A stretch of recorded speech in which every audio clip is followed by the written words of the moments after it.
I'm logged into my Google Classroom student account, and I'm going to select the assignment that my teacher just sent out. Here I can see its author's purpose. I'm going to hit View the Assignment and select the assignment to see it. I have a few options. Once it's open, I can view the assignment, I can come down and use this print icon to print it, or I can complete it within Google Classroom. Today I'm going to complete it within Google Classroom using these tools below. One of the tools that I find very helpful is the highlighting tool. It's great for highlighting keywords, vocabulary, and phrases. Another one I like is the pen tool, which is wonderful if you want to circle, do matching, pairs, or draw lines.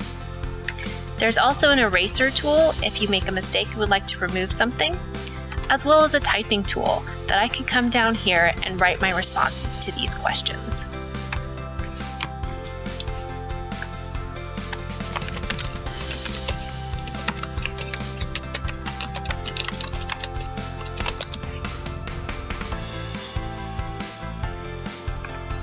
Once I have completed my assignment, I have the option to go on and do the next pages, or I can turn it in.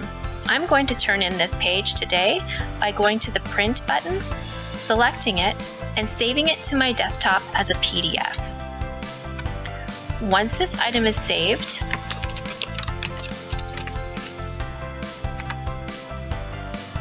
when this item is saved to my desktop, I will come back to my Google Classroom assignment, and I will select Add or Create. I'll select File, and I can upload that document that I saved on my desktop.